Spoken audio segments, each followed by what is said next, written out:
Good morning, fourth graders. Week 4, day 2, Tuesday. Number 1, find all of the factors for 57. Well, you always know that 57, any number, right? The factors for it will be 1 and itself. I like to put the 1 here. You can do it however you want, and 57. Because 1 times 57 is 57, okay? Then will 2 go into 57, will 3, and so forth, okay? All the factors that make 57. They don't want you to list it in factor pairs like this. That's a factor pair, okay? Just list the factors. Number 2. Solve 5 100ths plus 4 tenths. Okay, I'm going to show you what you need to do. You have 5 100ths plus 4 tenths. Remember, you cannot add this until you change the denominators to be the same denominator. Usually you find the least common denominator. So LCM is least common multiple, which would give you this. The least common multiple is 100, because 10 goes into 100 how many times? 10 times. So what we're going to do here is you're going to make this a 100. What you do to the bottom, you must do to the top.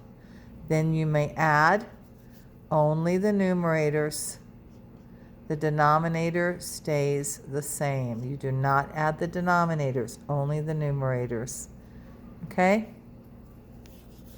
Next problem. Number 3.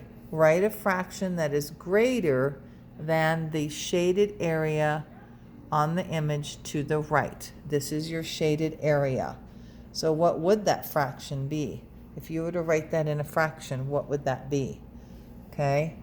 You have how many total sections? You have 1, 2, 3, 4. That would always be your denominator, the bottom number, the total pieces.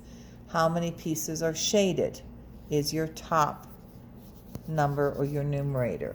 So if I have a circle, and let's say I'm going to do more than what they have. This is only an example. I have 1, 2, 3, 4, 5, 6. 6 is my denominator. That's my total pieces. And I'm going to shade in 3. So 1, 2, 3 shaded is my numerator. Okay? So you need to do this one. The denominator is the total number of pieces. The numerator or top number is how many are shaded. Number 4, circle the larger value, okay?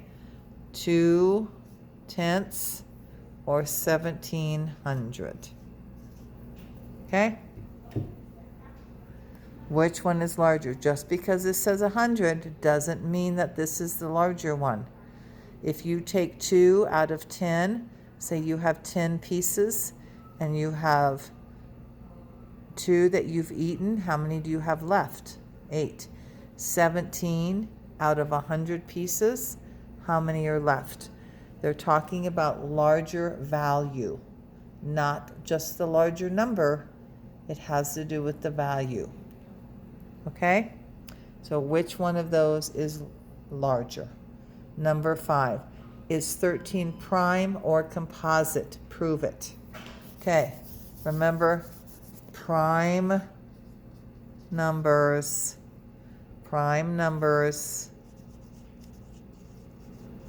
okay, prime numbers only have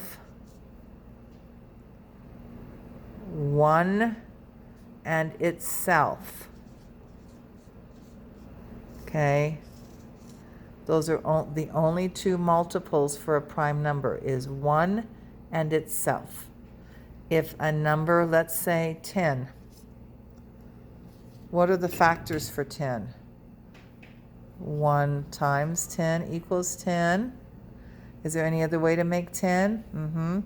2 times 5 equals 10. Okay, so that is not prime because it has more or other factors than 1 and 10 to make 10. It has 2 and 5. So this would be a composite number. Okay, composite. Okay, so you have to look at your numbers. When they give you a number, they're saying 13. Does 13 have more factors than 1 and itself? If it does, it is composite. If it only has 1 and itself as a factor, then it is prime. Okay, that's it. Have a great day. Bye.